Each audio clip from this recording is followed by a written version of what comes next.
Welcome to Checks and Balances. I'm Michael Vincent. This is James Blair and another Money Month edition. This one, keeping up with the Joneses. And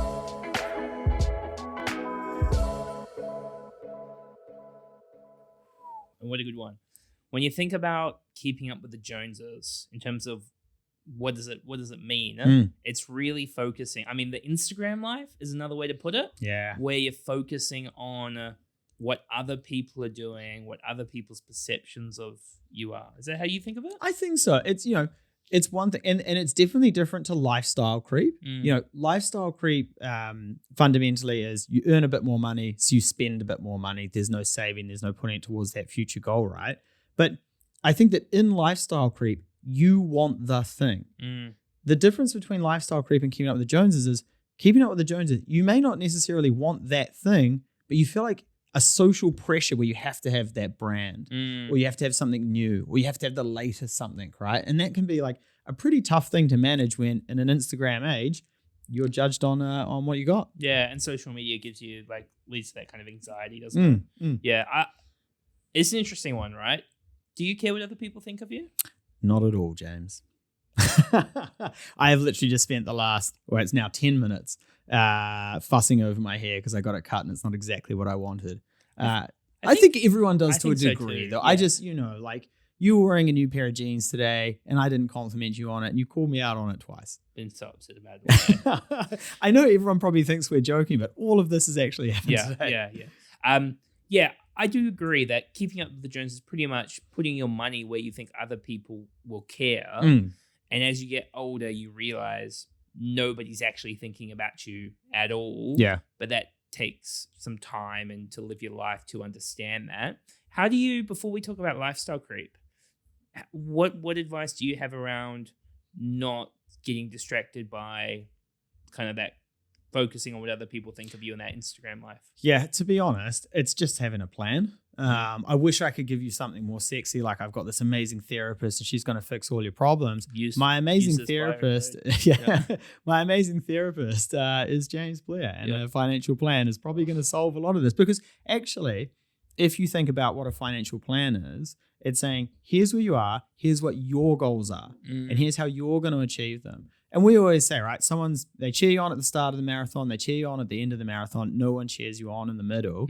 Well, a financial plan, even though no one's cheering you on, is going to keep you on track to hitting those goals. So you probably think, you know what? I could go get a new Porsche or I could go get a new Beamer. I would love the Porsche for the status symbol, but actually I know it's going to be detrimental to my long-term goals. I'm happy with the BMW. Yeah, it's a good shout. Goals and values sort out what other people, putting in line, that what other people think of you really isn't that important. But I appreciate that it's hard to do in reality. The big thing here is, we'll jump to lifestyle creep in a second, when it comes to keeping up with the Joneses. These people who you might think about, worry whether they care about you or they don't care about you, or could put you in a higher status class. If they're not real friends, if they're not real parts of your life, they're going to come and they go, right? Yeah. You put your money and your value and your time into areas where it's part of your long-term future, and you'll get value back. Yeah, 100%. And, definitely harder, I think, if you're a single. Much easier if you're in a couple, because you're in a partnership, you're in this together, and you know what both of those long-term goals matter to you both. So it's easy to get that encouragement and stay on track by sharing those wins with each other. Yeah, although we do have an episode coming up about couples, and it is an absolute doozy. But let's move on to lifestyle creep. So, Mike, I think you defined lifestyle creep just before, where you just kind of, it's pretty much exactly as it sounds. You spend a little bit more, you spend a little bit more, you spend a little bit more, you turn around and your $50,000 expenses are now $100,000 of expenses. You've projected out, how long it'll take you to pay off your mortgage. And then you look at the budget and go, well, I need all these things, but you didn't need those things in the past. Yeah. And I mean, we see it all over the show, right? We see as people get paid, they don't allocate anything more towards the mortgage as they get paid a little bit more. We see it retrospectively, where people earn quite a bit of money and they come to us for advice, and I say, and we say to them, how are you doing? They say, well, I've got all this money coming in, but I have no idea where it goes. That is it is a symptom of lifestyle creep. Also, every single person that I talk to. No, but it's the last 3 months of my expenses. They don't look great, but it's not normal. Yeah. So the question is, Mike, how do you manage lifestyle creep? So lifestyle creep is really easy. First of all, you have to do an audit of where you're at the moment, if you're not getting a pay increase or anything like that, and figure out those fixed expenses. We talked about how to put a budget in place previously. The message ain't different here. You've just got to put that budget in place, work out those fixed expenses.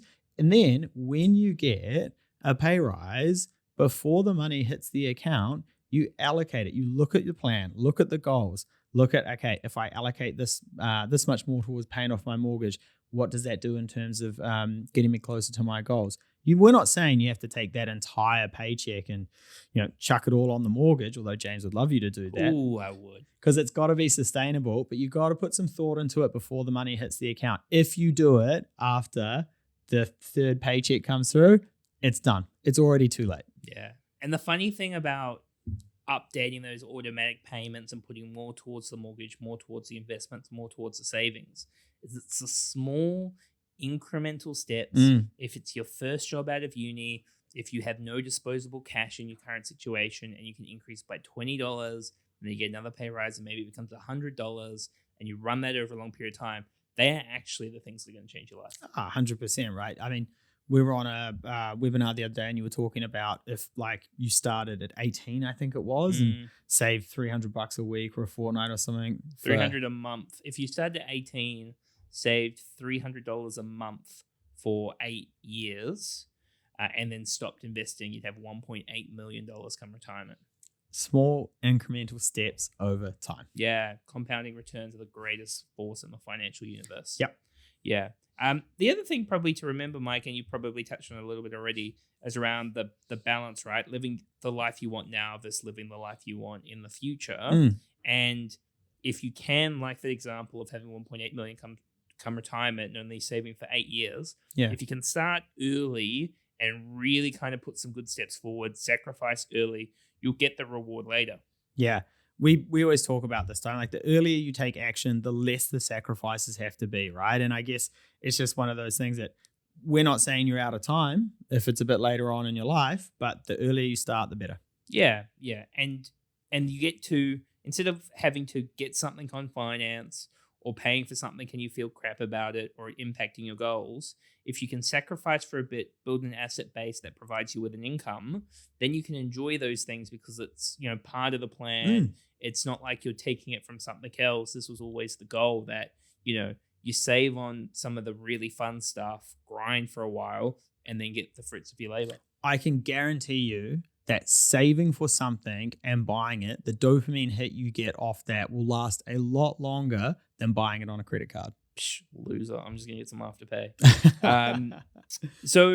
And the other bit along these lines as well is identifying your needs versus your wants, right? Do you think, it's very easy to, the one that's happening a lot at the moment, EV cars. Everybody hitting me with a plan about like Westpac's doing like 5 years interest-free. My car's getting old anyway, the maintenance costs, the petrol costs, and like they've just given me this kind of this rationale and this essay behind it. It's very easy to, but then you go, hey, it's still $100,000. Oh yeah, absolutely right. And I can justify any purchase that I want to make, right? And I guess that's when you're looking at a need versus want or a necessity versus a luxury good, again, we are not saying you have to go out and get a signature class Toyota every single time. It's just about if you are spending on things, is it because you need it and you can afford it, or is it because you're trying to keep up with the Joneses? And I guess the most extreme example of that, if you go a step further, is just conspicuous consumption, where you are just buying things to be seen buying things, right? And again, that's the extreme end of it, but hey, it's right. Yeah. So lifestyle creep is just all about balance. It's all about going, when I get a pay rise, when I have an expense fall away, another big one is childcare costs. When something like that falls away, updating your automatic payments and just moving back to autopilot so you don't have to think about it, opposed to knowing, I've got to make this conscious decision in the future. Mike, what are some examples of lifestyle creep? Or all of a sudden, we're not going to lunch once a week. We're going to Daikoku 4 times a week, James. Buying new clothes, upgrading the car just because you got a pay rise. The holidays might go up a notch or in frequency. So, yeah, I mean, there's a ton of stuff you can think about. I mean, let's be honest, shopping at New World is a hell of a lifestyle creep. You don't need to be there. You can do pack and save. Stay humble in those pack and save groups. Yeah. What I do is I take the New World bag to pack and save. Just let everyone know I'm better than them. Yeah, cool. That's good from you. So I kind of like I'm a big fish in a small pond type mentality. I've got a quote here from The Millionaire Next Door, which I'm going to read you. Another reason very well educated people tend to lag behind on the wealth scale has to do with the status ascribed to them expected by society. Doctors, as well as others with advanced degrees, I don't even know that word, are expected to pay their parts. Many people tell us that you can judge a book by its cover, meaning that high-grade doctors, lawyers, accountants, and so on are expected to live in expensive homes. Yeah. So I earn a lot of money. I'm expected to live a certain lifestyle. They're also expected to dress in a certain lifestyle, drive a certain type of car with their ability to perform their professional duties. I mean, we deal with a lot of, high-flying CEOs, doctors, lawyers. That's not, solely who we deal with, but we definitely, that quote feels pretty dang bang on to me. It hits the money, but right, it's not just high-flying lawyers, right? It's everybody across the social spectrum and the economic scale experiences this to some degree. It is just about, making sure that you've got the goals in place and you're sticking to the plan. Yeah, cool. All right, we're going to wrap it up there. So what is our action from this one? I think a really good action is one, coming back to episode 2, which was around goals and values, just making sure it's very clear that, you are spending your money in line with your goals and values. So if you jump back to that budget that we put together, does it line up with your goals and values and where you want to head? And when you do get those pay rises, like Mike said, make sure to assign it to whatever is most important to you, right? We're saving money aside. We're building the emergency fund wherever we're looking to head to go. Cool. We will see you tomorrow for Saving for Short-Term Goals. Please make sure to subscribe and we'll catch you next time. Cheers.